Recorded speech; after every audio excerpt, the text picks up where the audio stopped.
এখন আল্লাহ তাআলা বলছেন, মুহাম্মদ হাল তাদরি ফিমা ইয়াখতাসিমুন বালাউলা আলা, মুহাম্মদ বলতে পারেন কি উপরে কি নিয়ে হইচই হচ্ছে? আল্লাহ আমাদের নবীকে মুহাম্মদ বলে ডাকতেন, জিবরাইল আলাইহিস সালাম আমাদের নবীকে মুহাম্মদ বলে ডাকতেন, আর সাহাবীগণ আমাদের নবীকে বলতেন আল্লাহর রাসূল বলেছেন, আল্লাহর রাসূল করেছেন, আল্লাহর রাসূল দিয়েছেন, এইভাবে সাহাবীগণ বলতেন। আর ভারত, বাংলাদেশ, পাকিস্তানে আমরা বলি হুজুরে পাক সাল্লাল্লাহু আলাইহি সাল্লাম বলেছেন। একেবারে যে মিল নাই, মানে এর ভিত্তি শরীয়তের সাথে মিল নাই। এমনিতে হুজুরে পাক আবার কোন কথা? আপনি বলেন রাসূল সাল্লাল্লাহু আলাইহি সাল্লাম বলেছেন, রাসূল সাল্লাল্লাহু আলাইহি সাল্লাম করেছেন, সাল্লাম দিয়েছেন, এইভাবে বলে। হুজুরে পাক আবার কি? হুজুরে পাক আবার কি?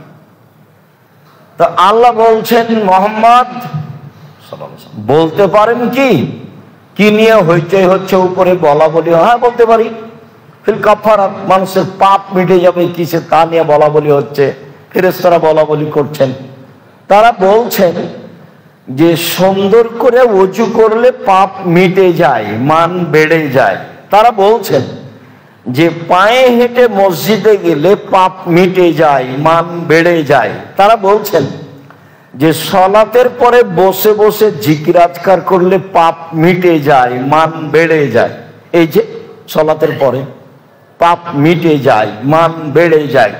এই আরেকটু বললেন, তখন আশা বেখারি না মাতা বেখারি, এই সময়ে মরে যাওয়া ভালো, এই সময়ে বেঁচে থাকা ভালো, এইভাবে মরে যাওয়া বেঁচে থাকা ভালো, এইভাবে মরে যাওয়া ভালো, এইভাবে বেঁচে থাকা ভালো। তারপরে বলছেন ওয়াকানা মিন খাতিতিহি কায়ামিন ওয়ালাদাতহু উম্মুহু, তারপর লোকটা হয়ে যায় সেই দিনের মতো যেদিন তার মা তাকে জন্ম দিয়েছে, নিষ্পাপ হয়ে যায়। কি করলে? সুন্দর করে ওযু করলে। কি করলে? পায়ে হেঁটে মসজিদে গেলে। কি করলে? সালাতের পরে জিকির আজকার করলে।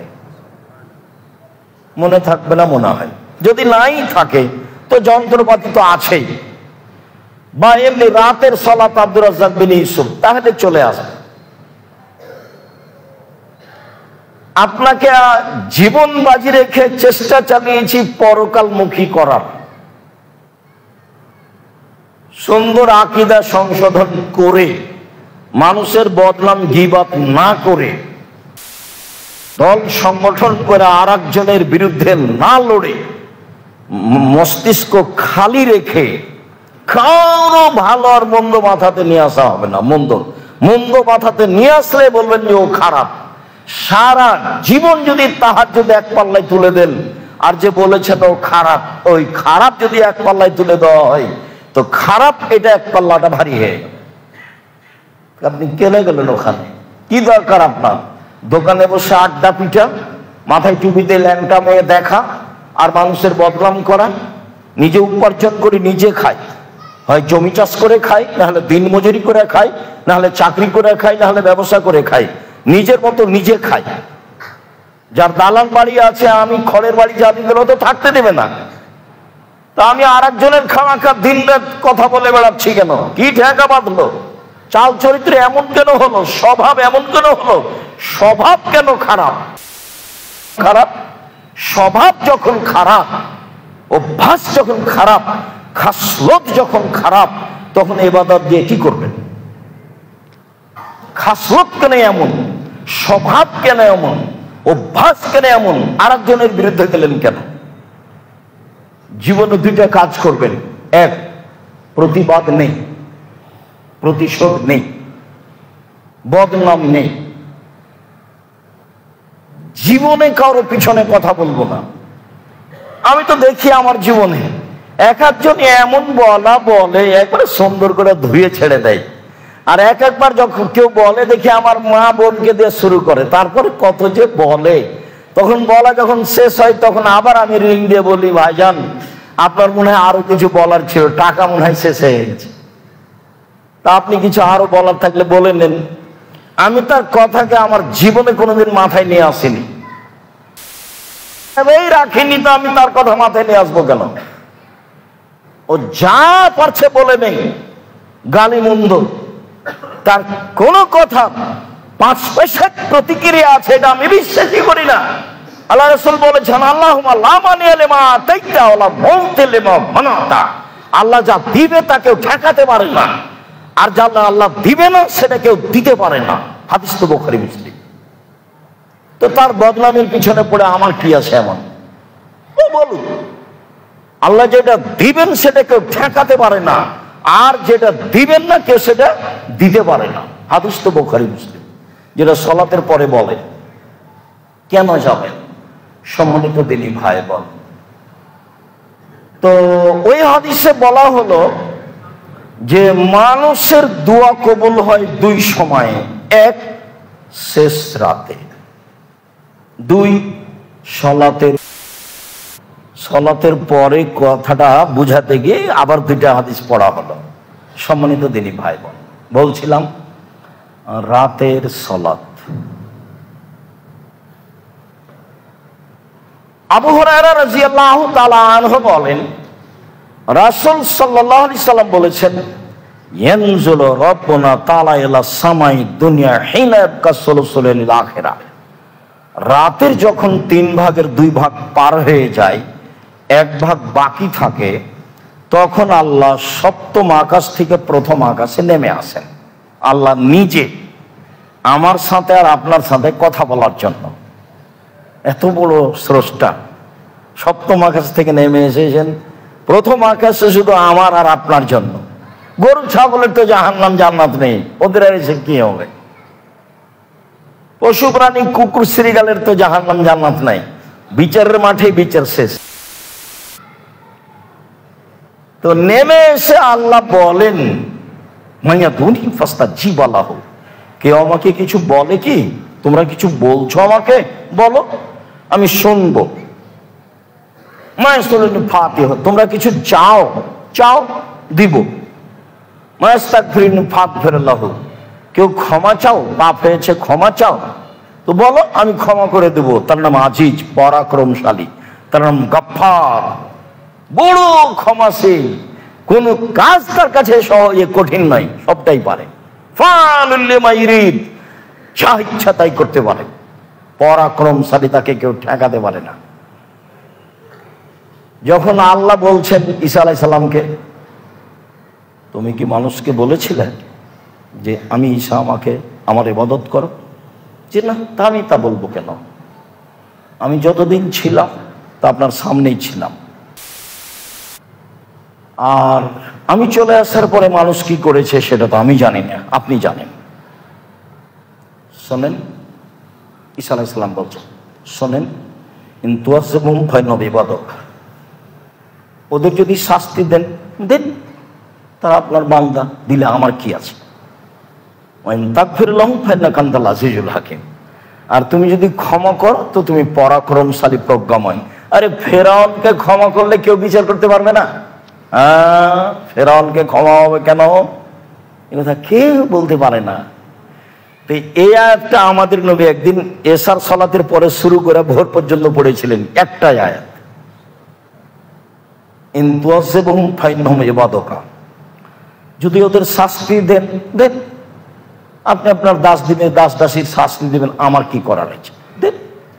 ওয়াইন তাগফির লাহুম ফাইন্নাকা আনতাল আজিজুল হাকিম, আর যদি তুমি করো তো তুমি পরাক্রমশালী, কেউ বিচার করতে পারবে না।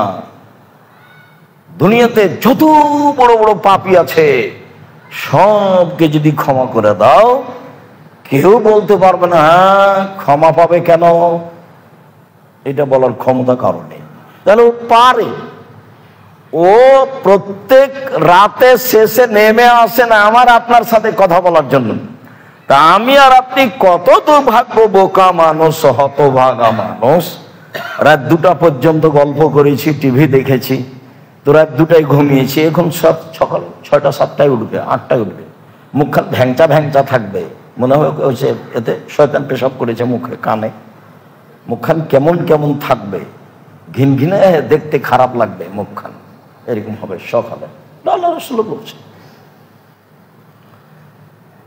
এসে বলেন, নেমে এসে বলেন, বলো মানে পারে, চাও আমি দিব মানে পারে, ক্ষমা চাও ক্ষমা করে দেব মানে পারে। তো আজিজ পারেই তো, তার নাম হলো আজিজ, পরাক্রমশালী, ঠেকাতে পারেন। তার নাম হলো কাদির, সর্বশক্তিমান।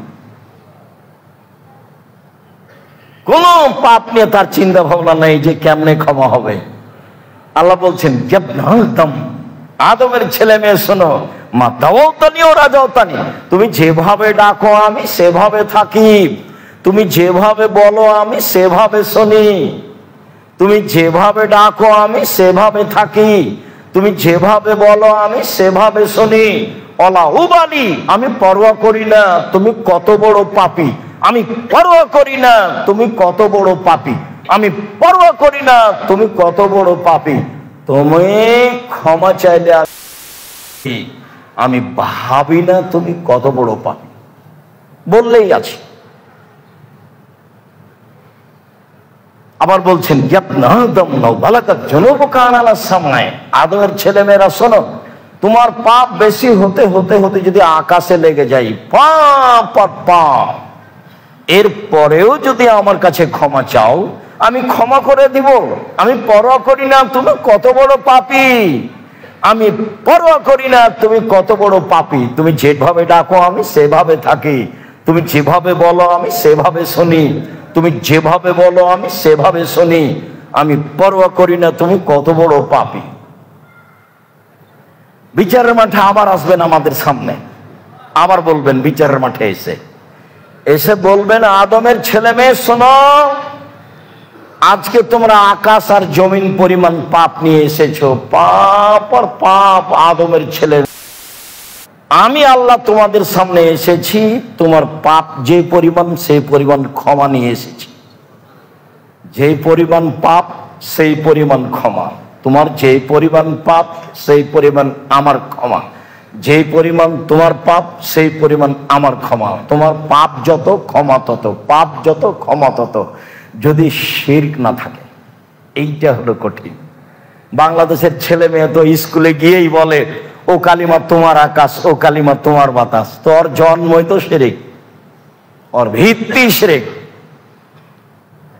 ওর চলাফেরা শিরক, ওর পড়াশোনা শিরক, যার জন্য আপনার বিদ্যাকে আমি কোনোদিন মেনে নিতে পারিনি, আপনাকে আমি কোনোদিন স্বীকৃতি দিইনি। আপনি কি মনে করেন সেটা আমি বলতে পারি না, তবে 90 সাল থেকে আপনাকে আর আপনার ছেলেকে আপনার মেয়েকে আমি হিসাবে নিয়ে আসিনি, কেননা কি বিদ্যা শেখাতে হবে সেটা তো আপনি ভাবতেই পারেননি। তাই ম্যাট্রিক পরীক্ষার সময় 3টে প্রাইভেট মাস্টার দিয়েছেন, আর বিশ্ববিদ্যালয়ে ভর্তি হবে তখন সাবজেক্ট পড়তে একটা দিয়েছেন। তা আপনি তো ভালোই কাজ করেছেন, ভালো কথা। তো বড় ডাক্তার হওয়ার পরে ও ওষুধ লেখা ওই কোম্পানি, যে কোম্পানি তাকে টাকা দিয়েছে, তো টাকাটা আপনার কি হলো? তাহলে লস হলো না? এ তো চাঁপাইনবাবগঞ্জের ভাষাতে আমও গেল, ছালাও গেল, কাঁদতে কাঁদতে দুই চোখও গেল। ওকে আপনি মানুষ করলেন কেন? আরো সারাদিন বলে প্রত্যেকদিন স্কুলে ওমা তোমার আকাশ, ওমা তোমার বাতাস। তো জাতি তো জাহান্নামে চলেই গেছে, কি দিয়ে বাঁচবে? শিরক মুক্ত হলে। তো জাতিকে শিরক মুক্ত করার জন্য ছেলে মানুষ করেন, জাতিকে বিদআত মুক্ত করার জন্য ছেলে মানুষ করেন, জাতিকে পরকালমুখী করার জন্য ছেলে মানুষ করেন। কি খামাখা আপনি বুঝাতে চাচ্ছেন? বুঝে না ওরা, অন্তর আছে বুঝে না, দেখেও দেখে না ওরা, চক্ষু আছে দেখে না, শোনে, কান আছে শোনে না। উলাইকা কাল আনাম, তারা পশু প্রাণীর মতো, তারা গরু ছাগলের মতো, তারা কুকুর শিরকের মতো, বাল মাজাল, বরং তার চেয়ে খারাপ, কুকুর শিরকের চেয়ে খারাপ। কিভাবে আপনার ছেলে মেয়ে এটা মেনে নিল, জাতি মেনে নিল? আরে ঠাকুর জাতির শত্রু, ঠাকুর বাঙালিদের শত্রু, ঠাকুর মুসলমানের শত্রু, ঠাকুর ঢাকা বিশ্ববিদ্যালয়ের শত্রু। যেদিন ভারত, বাংলাদেশ, পাকিস্তানের মুসলমান ইংরেজদের হাতে নির্যাতিত, সেদিন ঠাকুর লন্ডনে মুচ পাকায়। আর ঠাকুরের কথা আমার দেশে চলে? আমার ছেলেরা ঘুম থেকে উঠে বলে ও কালিমা তোমার আকাশ, ও কালিমা তোমার বাতাস। তখন এই জাতি শিক্ষিত, ভুল হিসাব। কিছু করতে না পারলে পরকালে উঠে ভোর রাত্রে উঠে আল্লাহকে বলেন, কিভাবে তুমি ঠেকাবা পারো? তুমি যে বলছো যে আমাকে বলো, এই যে বললাম তোমাকে, ঠেকাও তুমি। এদেশের শিরক ঠেকাও, ঠেকাবা ঠেকাও। সম্ভব হয় আমার ছেলেকে দিয়ে ঠেকাও, ঠেকাও। যদি কারো ছেলেকে দিয়ে ঠেকানো সম্ভব হয় ঠেকাও, তুমি তো পারো। তোমার নাম আজিজ, তুমি তো পারো, এটা করে দাও না। এদেশের ছেলে মেয়ে ঘুম থেকে উঠে গিয়ে কেন বলবে যে কালিমা তোমার আকাশ, কালিমা তোমার বাতাস, কালিমার বাপের বাতাস? অবাক কথা। কি করে এই জাতি বলে যে আমি শিক্ষিত, আমি ইঞ্জিনিয়ার, আমি অমুক তমুক, আমার ছেলে এই। খালি দেখেন না রাস্তাঘাটে, দেখেন একজন মা আর একজন মায়ের সাথে এমন গল্প করছে, আমার ছেলে ইঞ্জিনিয়ার, আমার ছেলে বড় ডাক্তার, আমার ছেলে লন্ডনে থাকে, আমেরিকায় থাকে, সিটিজেন পেয়ে গেল, তার গল্প। সিটিজেন পেয়েছে, কি হয়েছে? এখন আমি আছি পিছে, আর ওই ছেলে, যে ছেলে সিটিজেন পেয়েছে, ও আছে আমার আগে। এখন বাড়িতে ঢুকছে, তো বাড়ি থেকে ছেলে বের হচ্ছে, ছেলে তখন বলছে গুড মর্নিং। তো বাপু বলল গুড মর্নিং। এখন আমি খেতে বসে আমি আর কি বলি বলেন? আমি তখন বললাম প্রথম কথা, দেখেন এদেশে ধর্ম বিক্রি করতে আসেনি, এদেশে টাকা ইনকাম করতে এসেছি, ধর্ম বিক্রি করতে আসেনি। বলেন এবার বাপ বেটা কয়েক কোটি গুড মর্নিং এক পাল্লায় দেন, আর আসসালামু আলাইকুম এক পাল্লায় দেন, দেখি তো কি হয়। যদি সারা বাংলাদেশের মানুষ, সারা পৃথিবীর মানুষ মরা পর্যন্ত সবাই যদি বলে গুড মর্নিং সকালে বিকালে, তাহলে এতে এক নেকি হবে কি? এটা কি কি বুঝাচ্ছেন আপনি ছেলে মেয়েকে? আপনি বা কি শিখলেন, আর আপনার ছেলে মেয়ে বা কি শিখলো? মানে আমি হিসাবে আনতে পারি না। আপনাকে দেখলে ওই সময় আমি সব ভুলে গিয়ে শুধু এখন আপনার সাথেই থাকি, আমি আর তখন হিসাবে আনতে পারি না। শেষে তখন নিরুপায় হয়ে বলি যে আপনারা বাপ বেটার অবস্থা হলো এই, ওই যে পড়েছিলেন যখন মনে আছে মাঝি চাঁদ কেন বাড়ে কমে রে, তাকে আমি বলতে পারি কেন বাড়ে কেন কমে? তাহলে দেখি তোর জীবন চারায় নাই মিছে। মাঝি এটা বলতে পারিস? না আমি পারি না ওগুলো। দেখি তোর জীবন আটা নাই মিছে। মাঝি এটা বলতে পারিস? না আমি ওগুলো জানি না। মাঝি দেখি তোর জীবন 12 আনাই মিছে। এই পর্যন্ত যেতেই বাতাস উঠেছে, নৌকা হিলে উঠেছে। তখন মাঝি বলছে বাবু সাঁতার জানো বাবু?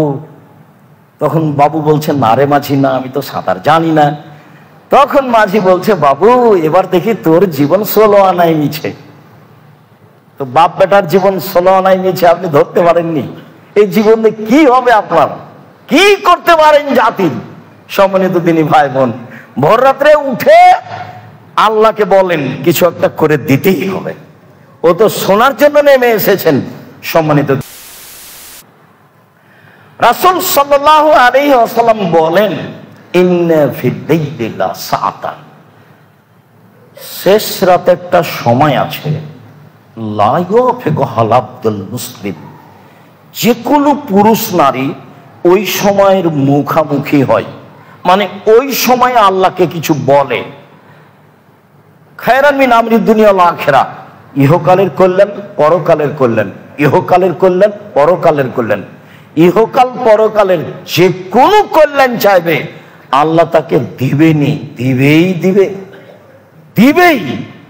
সেই সময়টা হলো রাতের 3 ভাগের 2 ভাগ পার হওয়ার পরে, সেটা ধরতে হবে। তাহলে মুআয ইবনে জাবাল রাদিয়াল্লাহু তাআলা আনহু বলেন রাসূল সাল্লাল্লাহু আলাইহি সাল্লাম বলেছেন, কেউ যদি রাতে ঘুমায় ওযু করে ঘুমায়, এটার একটা ভিন্ন ক্ষমতা, ভিন্ন পদ্ধতি।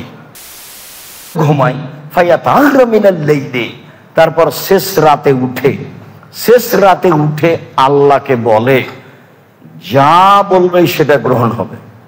তাহলে এটা আর একটা পদ্ধতি হলো, ঘুমানোর সময় ওই অজু করে ঘুমাতে হবে, ডান কাতে ঘুমাতে হবে, দোয়া পড়ে ঘুমাতে হবে। এর নাম ইসলাম। 1 গ্লাস পানি পান করলে 5টা বিধান লাগে। একটা মানুষ দিয়ে চলে, তার নাম মুহাম্মদ সাল্লাল্লাহু আলাইহি সাল্লাম। পৃথিবীর কোন মানুষ দিয়ে ধর্ম চলে না, পীর দিয়ে চলে না, মাযহাব দিয়ে চলে না, বুজুর্গানে দিন দিয়ে চলে না। মাত্র একটা মানুষ দিয়ে ধর্ম চলে, যার নাম মোহাম্মদ সাল্লাল্লাহু আলাইহি সাল্লাম এক গিলাস পানি পান করলে 5টা বিধান লাগে, তার নাম ধর্ম, তার নাম মোহাম্মদ সাল্লাল্লাহু আলাইহি সাল্লাম।